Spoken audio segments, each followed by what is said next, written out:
السلام عليكم. بمناسبة المولد النبوي الشريف بغيت نبارك المغاربة وجميع المسلمين هذه المناسبة الشريفة، وبغيت نذكر واحد الحديث النبوي للرسول عليه الصلاة والسلام: عليك بحسن الخلق وطول الصمت.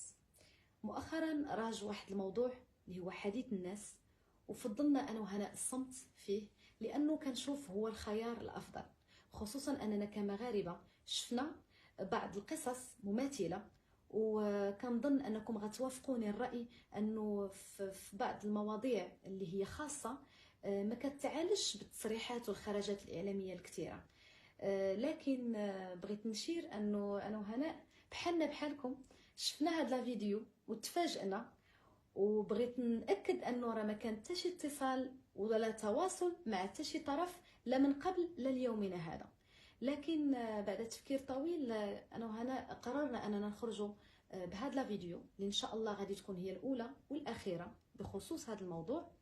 وهذا الفيديو هذه راه هي للتوضيح لا للتبرير. اليوم لقينا راسنا حنا طرف موضوع كيمس الحياه الشخصيه ديالنا.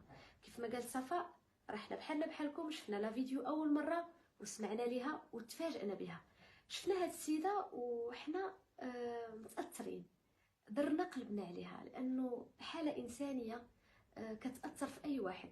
مكلومه كتقلب على بنيتاتها التوميات مجروحه عليهم، كتمنى شي نهار تشوفهم. كنتمنى ليها انا وصفاء تلقى بناتها التوميات، تلقاهم شي نهار، لانه انا وصفاء ماشي هما البنات اللي كتقلب عليهم.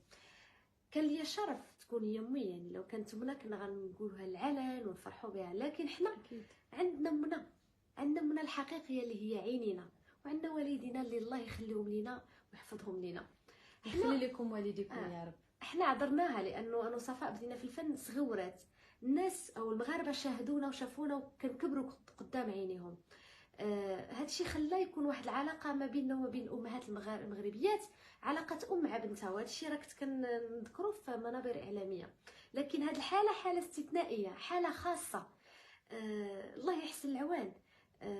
الصعيب انه هذه السيده تخلي هذه الفكره وتساهم او تساعد نوعا ما انه هذه الفكره المزيفه تكون عندها في دماغها. هذه حاجه كتضرها اكثر ما كتساعدها، وحرام عليهم.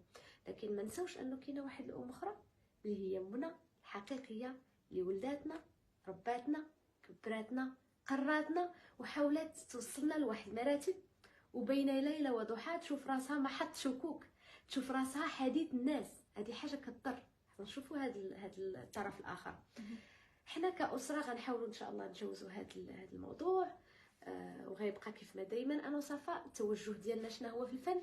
العائله كتبقى بعيده على الفن، كتبقى الخصوصيه بعيده، لانه انا وصفاء الوحيده اللي دخلنا المجال وكان هذا قرارنا وكنتحملوه. لكن اي وصل ما بيننا وما بين الجمهور، ما بين احبابنا، غيكون هو اعمالنا الفنيه فقط. كنظن هذا هو المطلوب منا كفنانات. غندير بين قوسين اعتذار خاص للصحفيين والاعلاميين والفنانين اللي كانوا كيحاولوا يتواصلوا معنا وانا وصفاء ما رديناش عليهم، سمحوا لينا بزاف. كنظن غتلتمسوا لنا العذر لانه كتعرفوا شخصيتنا كيفاش دايره. بحال هاد المواقف كنكون عندنا واحد النوع من التريث، شويه ديال الرجوع للوراء ودراسه الموضوع، لانه اي خروج منا غير مدروس غيضر الاطراف، وانا بغيت نضر حتى شي واحد. اكيد لا. غنرجعوا نقولوا كاخر حاجه كنتمناو من قلبنا في هذه الايام المباركه، وكنتمنى من اي واحد غيشوف هذا الفيديو يدعي مع هذه السيده، وحنا كلنا كندعيو معها تلقى مع بناتها التوميات الحقيقيات وتفرح بشوفتهم. وان شاء الله بما تلقاهم كنقولوا لها حنا كاملين المغاربه ولادك. شكرا.